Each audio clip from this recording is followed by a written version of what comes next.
Executive Director, Jeff Mullen, Chairman, Dallas Hunn.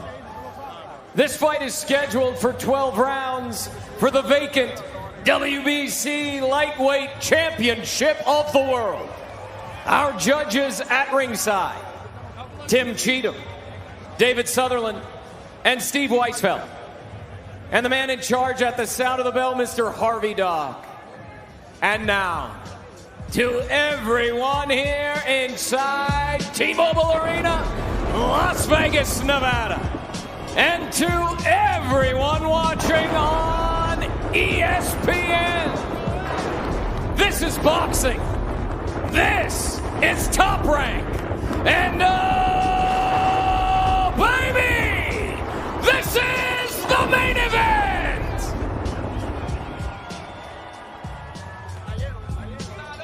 Introducing first, out of the Bud Light blue corner, presented in association with Samson Boxing, with head trainer Cello Betancourt. He weighed in at 134.3 pounds, wearing red, white, and blue trunks. His record, 16 victories, with 1 defeat. 14 of those victories coming by way of knockout. Making his first attempt at a world title. Welcome the KO artist from Santo Domingo, Dominican Republic, Edwin La Granada de los Santos.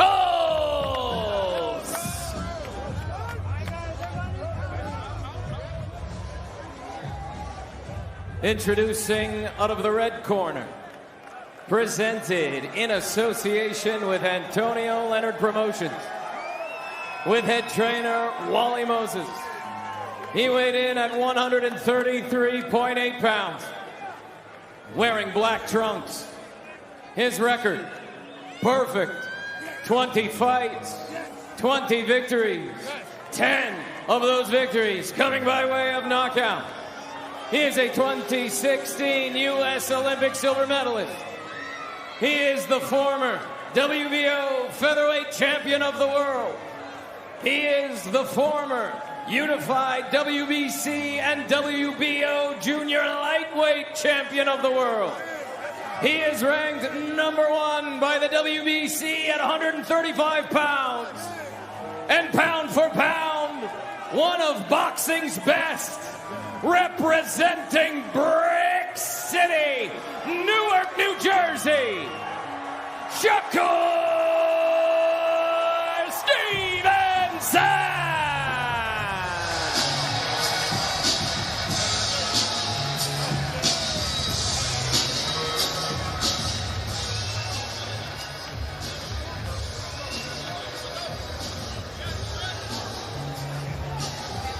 This championship event, the kickoff to this Formula One weekend in Vegas. All right, boxers, you received your instructions earlier. As a reminder, obey my commands at all times. Protect yourself at all times. Obedeceme todo el tiempo. Toca los guantes. Touch them up. Good luck. When you sweat. Harvey Dock, the referee, his 32nd world title fight. Will it be Shakur Stevenson's 3rd division as a world champion? Or will Edwin de los Santos and all that confidence ride high and deliver the power that he has shown in the recent past? Here we go, Tim. What are we looking for early on? First of all, Shakur's going to have to get used to the speed of De Los Santos. So you're going to see him start slowly. He's going to manage the speed. He's going to figure it out. He's going to figure out his range to be able to stand close and walk forward like he usually does. You know, Shakur doesn't like to really fight off his back foot. In recent fights, you see him coming forward. So once he gauges the distance and he gets the distance right, then he's going to start coming forward and taking it to Dos Santos. Burst of aggression from Edwin de los Santos. You mentioned the recent fights of Shakur Stevenson, where indeed he has shown more power and aggression. It started with the TKO against Jamel Herring in claiming a belt. And then Oscar Valdez, the 2-division champion, who he dropped in that win. He dominated Robson Conceição, who he just saw in a thriller against Navarrete, and then a 6-round knockout more recently against Yoshino.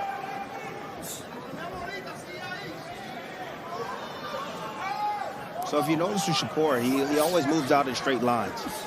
You know, occasionally he'll turn the corner, but you see, again, he move out in straight lines. No counter there.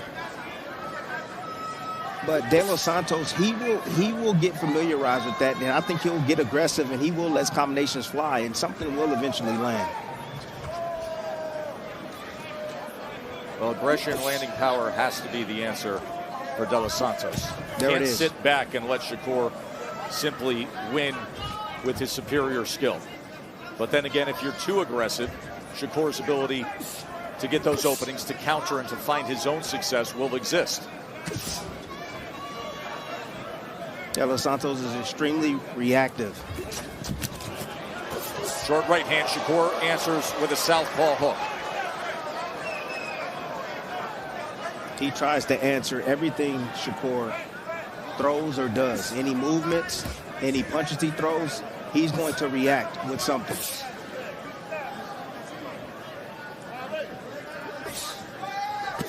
There's a body shot, left hand to the body. Again, that's the cutoff punch right there from Shakur.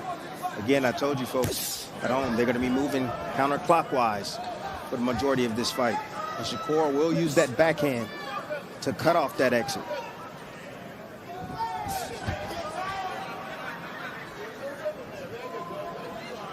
See, that's where the frustration comes. Shakur steps straight back, then he stops. But he makes his opponents miss. Pretty much makes them shadow box. Statistically, one of the best defensive fighters in the world. Time!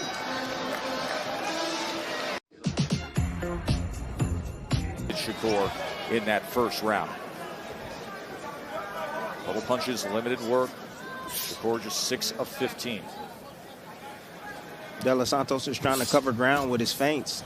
You don't always have to shoot a jab to cover ground. You can use your feints to get your opponent or a man to bag up. Shakur doing a great job, again, taking that full step back and stopping any type of attempt from De Los Santos. There's that jab off the hip from Shakur. He was stressing that to us yesterday, Tim, saying he's been working on the jab, not just as a place setter to lead off, but to actually be an effective weapon.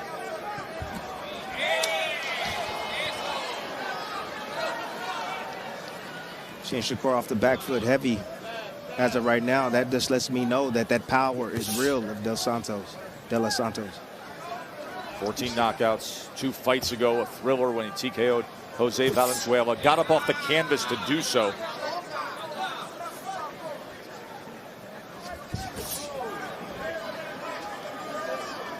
When you're fighting a sniper like De Los Santos, you got to be patient. You got to limit your mistakes. And the one that's usually the more technical fighter. There's a left hand to the body as he closed the gap. De Los Santos landing to the body against Shakur. Usually has an advantage down the stretch, but I like the aggression from De Los Santos.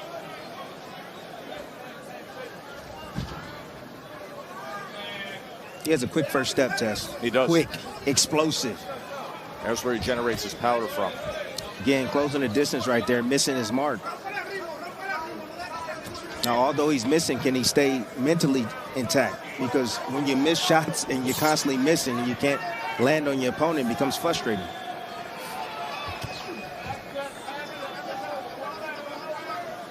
Remember, Shakur opponents land only 13% of their total punches. That's the second fewest in the entire sport.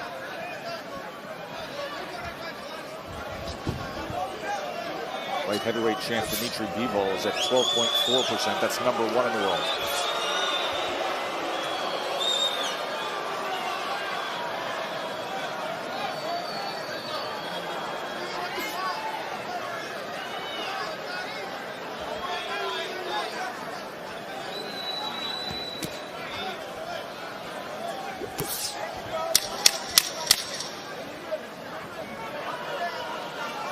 tactical use of the forearm on the inside. You saw the frustration. Little roughhouse tactics.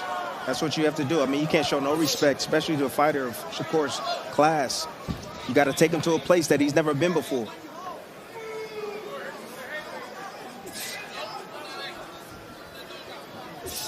Shakur taking those half steps forward. Shakur's in the ring with someone just as athletic as he is. De Los Santos is athletic. He can move left, right, he can move back, he can move forward, he can move in every direction well, and he can drop a bomb at any moment and explode with offense. Shakur is taking his time. He needs De Los Santos to slow down a bit. Shakur is even having a hard time landing his jab against De Los Santos.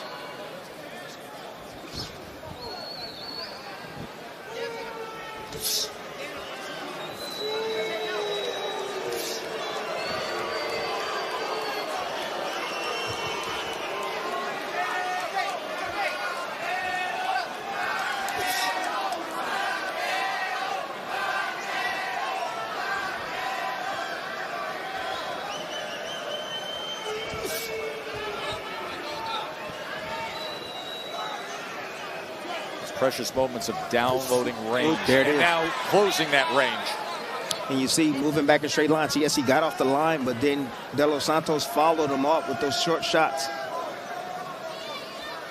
And when I say the line, it's the line of fire. Again, that 50-50, equal positioning. When both guys are standing directly across from each other, I'll call it 6 o'clock.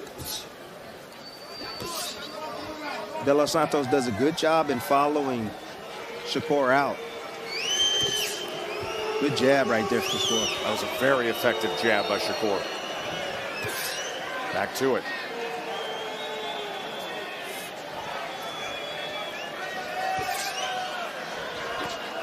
See, Shakur is disciplined enough to be able to fight this type of fight, deal with the boos. He doesn't matter. It doesn't matter to him. He's okay with that. Now, can De Los Santos manage to fight at this pace and not get reckless? There's a moment of reckless of falling in. Can he stay behind himself and continue to box and find ways to get to Shakur? Let's bring in Bernardo. This whole round, Edwin De Los Santos has been fighting without the mouthpiece. The corner forgot to put it in his mouth. They've been waiting for a lull in the action, but they have not been able to get the attention of referee Harvey Dock, the inspectors, or the corner so far. Yeah, there's no awareness by Harvey Dock or the commission that that's taking place, that De Los Santos is fighting this round without the mouthpiece in.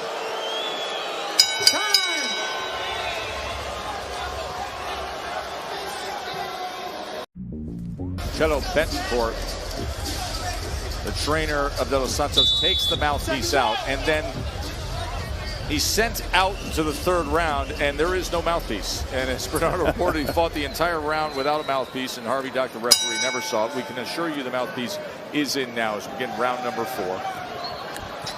And Shakur Stevenson with a 16-8 connect advantage of a fight that is at the pace he thought it would be early on. And then he believes changes somewhere in this range. De Los Santos now is choosing to push Shakur Stevenson to the left. Now he's looking to go clockwise against Shakur. Interesting adjustment right there from him and his team. Trying to close the gap with a triple jab. Bernardo, what are you hearing from the corner of Edwin? I spoke with Humberto Betancourt, and he told me, I know that he's getting too much respect from Shakur, but I don't want him to get desperate. I want him to stay patient because his opportunity to land will come. And the punch that he's looking for is the left hand, the backhand. De Los Santos is looking for that shot. Shakur is not giving it to him right now.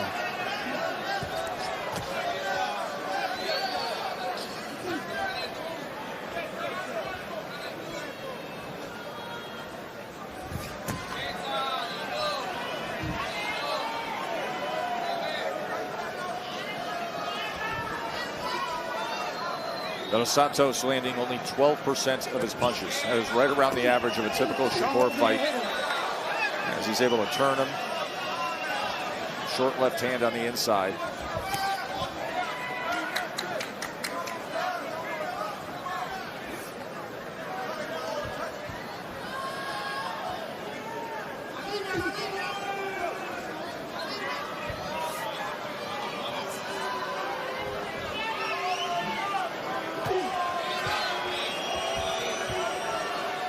Shakur right now is just, he's willing to fight at this pace. He's not willing to commit.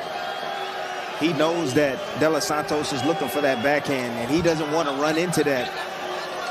And again, De Los Santos now getting a little bit reckless right there. You see him miss badly right there. That's what Shakur wants. He wants him to break down mentally. So he's taking his time. He's trying to see how patient De Los Santos is and will be throughout the course of this fight. Shakur said there will be the moment where he's impatient, and that fight will really start in the middle rounds. Good jab to the body right there. Sweeping in again. Shakur easily getting out of the way. But Shakur didn't make him pay right there. No, he did not. Now he goes with a left hand to the body. And the 4.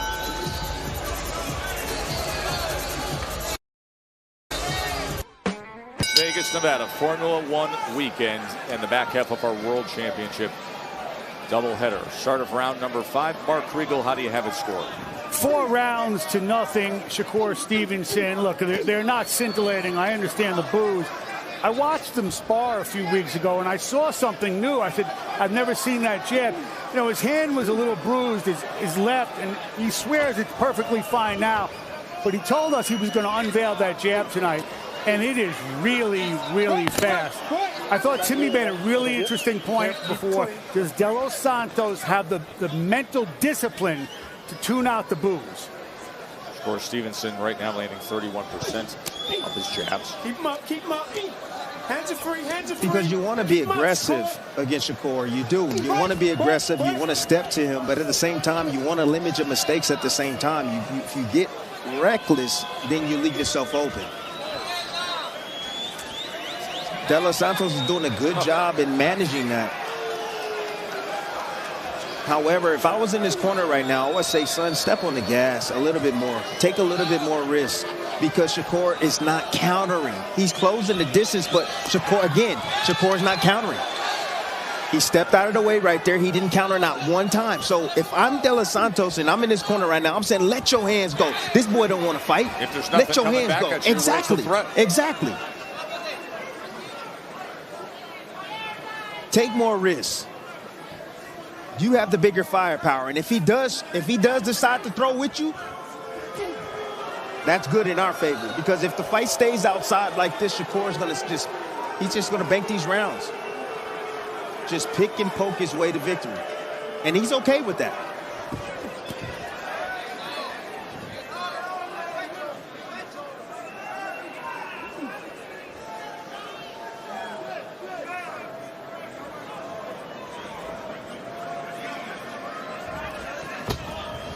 Again, stepping back, no counter.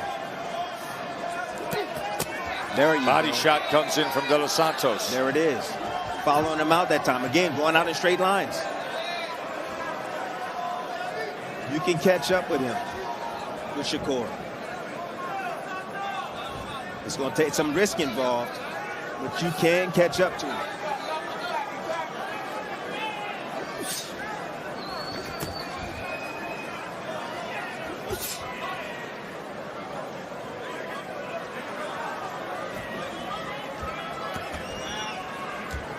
And lots of feints right there. And you see De Los Santos right now trying to close the distance. Unfortunately, CompuBox doesn't have a feints landed category. And thus the boos you hear. Family, while you're shopping, please get... Round number 6. Earlier this week, Edwin De Los Santos said, Shakur is scared of my power. He's scared of my pressure, and the only way to escape is running. Well, this is what De Los Santos did to make that point in that last round. Gave him that little running twist and turnaround. Here we are in round 6, where before the round started, Wally Moses, the trainer and grandfather of Shakur Stevenson, said, All right, now start scoring on this guy and emphasize the jab. Right. Step back. Good. De Los Santos is still a hot wire. He's hot. I mean, he's reactive. Look at his reflexes. You know, he's seemingly in position to be able to throw that backhand or that check right hook at any moment. And Shakur knows it. And that's the reason why he's like, I'm not going to go in there. I'm going to just keep it outside. I'm going to just keep dominating you like this. And I'm not going to take any chances because he's too dang strong still right now in the 6th round. Shakur trying to catch him with that right hook as he came across the threshold.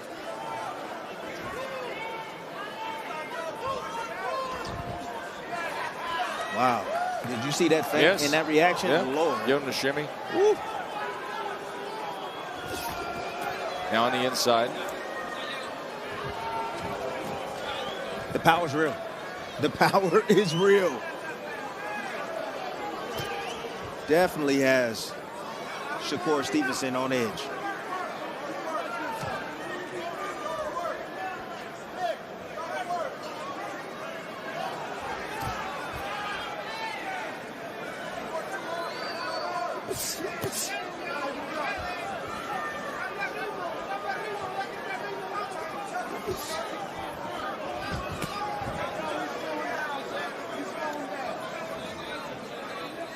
See, just a double jab down to the body, but there's no follow-up punches coming from De Los Santos.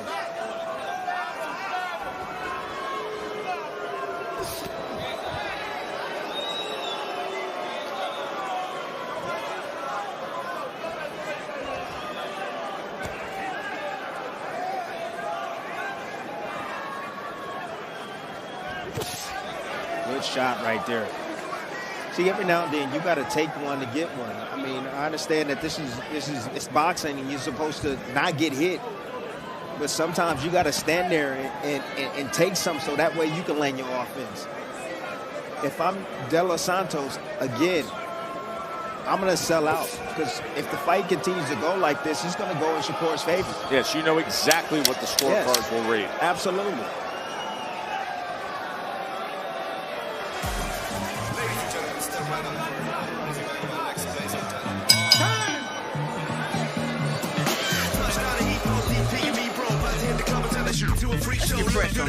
Everybody geek, yo, need to get going with the next stream. Maybe it's just me, cause my mind is struggling. Babes, boyfriend is acting like a clown. Know what's going down every time that we are down. Take a look through the peephole. Yo, everybody's getting geek, bro. Stop the hate and let them neeks know that we turn the club into a freak show. Turn the club to a freak show. Turn the club to a freak show. Turn the club, yeah, we turn the club to a freak show.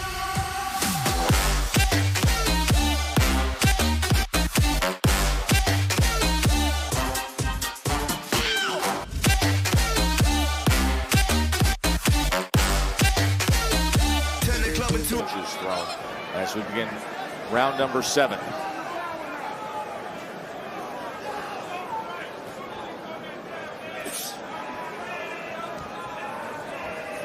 Again, as long as this fight is fought at this pace, it's going to favor Shakur Stevenson. He can stay disciplined for the entire 12 rounds. This is De Los Santos' first fight going 12. Yep. His first world title attempt, stepping up to 12-round status for the first time in his career. So a part of me feels that the reason why he's not stepping on the gas a little bit more is maybe he's thinking about going the distance. When you do it for the first time, that tends to happen. You're wondering if you're going to have enough on the back end so you can serve early. Now he comes in more aggressive, double jab, trying to search for the power hand. And he missed all those punches. Shakur was easily getting out of the way. But, Tess, that's what he has to do. And he has to find a way. And don't punch at the head. Hit the body. The head's not going to be there. It's not. Hit the body. Hit the shoulders. Hit something.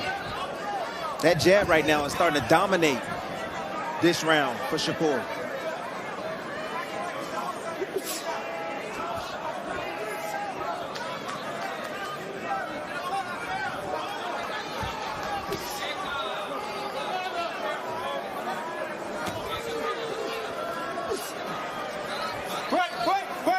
Watch the holding. Watch the holding. Let him go.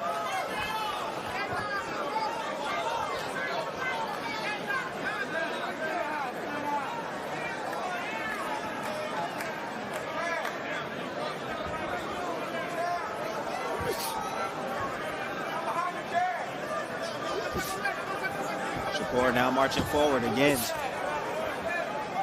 Looking to inflict more damage. But again, he's extremely cautious. He don't want to get hit with anything. And now he's in total control right now. He has De Los Santos bouncing. He's getting his rhythm now, Shakur is. Little by little, each round. De Los Santos look like he's looking to draw in Shakur. But you have to pull the trigger when you do. Yes, absolutely. And again, that step back right there. Making his punches fall short. Not even close. Not even close. And this is the frustrating part about facing a guy like Shakur. He can do this all night long. And then when he wants to turn it on, like he's doing now, he can.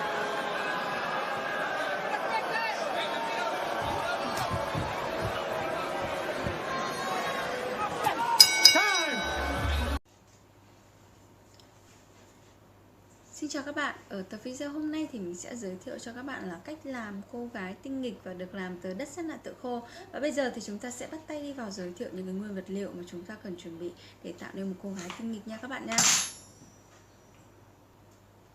Vâng, và nguyên vật liệu đầu tiên mà chúng ta cần chuẩn bị ở đây là những túi đất sét tự khô. Và những túi đất sét tự khô hôm nay thì mình sẽ chuẩn bị những cái gam màu như thứ nhất là một màu trắng. Đây là một màu da nha các bạn nha. Tiếp theo đấy là mình sẽ sử dụng màu xám, màu nâu, màu đen nha các bạn nha. Tiếp theo là mình sẽ chuẩn bị đấy là những bộ dụng cụ tạo hình đất sét. Và những bộ dụng cụ tạo hình đất sét hôm nay thì mình sẽ chuẩn bị những cái bộ dụng cụ như thế này. Đây ạ. Đây là những cái bộ dụng cụ tạo hình đất sét. Và ngoài ra thì mình sẽ thêm một hộp dao nữa nha các bạn nha. Tiếp theo là mình sẽ chuẩn bị đó là một hộp phấn tiên kèm theo bút tôm. Và ở đây sẽ không thể thiếu đó là bút màu nước nha. Cuối cùng là mình sẽ tạo thêm một cái khay này. Và cuối cùng là mình sẽ sử dụng keo tạo bóng để làm cho cô gái tinh nghịch của mình nó thêm phần bóng sáng và sinh động hơn nha các bạn nha. Vâng, và sau khi mình đã giới thiệu xong những cái nguyên vật liệu mà chúng ta cần chuẩn bị rồi, thì ở cô gái tinh nghịch này thì mình sẽ chia thành hai phần. Phần đầu tiên là sẽ bao gồm mình sẽ làm khuôn mặt và phần thân cho cô gái tinh nghịch của mình. Và ở phần thứ hai thì mình sẽ hoàn thiện nốt, đấy là về cái phần tóc và những cái phần còn lại của cô gái để hoàn chỉnh một sticker cô gái tinh nghịch nha các bạn nha. Vâng, và bây giờ thì chúng ta sẽ bắt tay đi vào làm phần 1 để làm khuôn mặt và phần thân cho cô gái tinh nghịch của mình nha. Vâng, và đầu tiên thì chúng ta sẽ tạo ra một cái đế hình tròn như thế này nha các bạn nha. Và mình sẽ để lên trên đây. Rồi, tiếp theo là mình sẽ nhân lại phần khuôn mặt cho cô gái của mình. Và khuôn mặt ở đây thì mình sẽ lấy một ít màu da để mình làm khuôn mặt cho cô gái tinh nghịch của mình. Sau đấy chúng ta sẽ nhào đều khuôn mặt lên. Sau khi chúng ta nhào đều rồi thì chúng ta sẽ lăn tròn. Ta sẽ lăn tròn cái phần khuôn mặt của cô gái như thế này. Sau đấy chúng ta sẽ nặn bè nó ra. Đây, chúng ta sẽ để lên đây để nặn bè nó ra.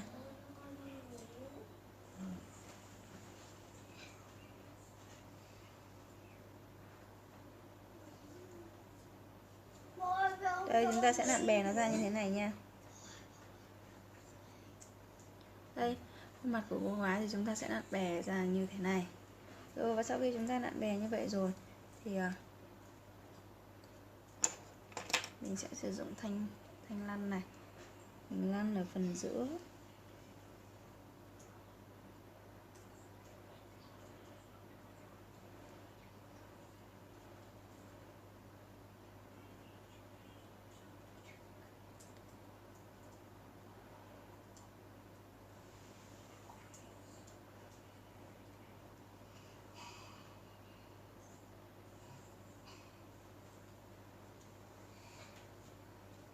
Đây, mình sẽ nhúng phần giữa của cái khuôn mặt của cô gái như thế này nha. Đây nha các bạn nha. Rồi, sau đấy là mình sẽ dùng cái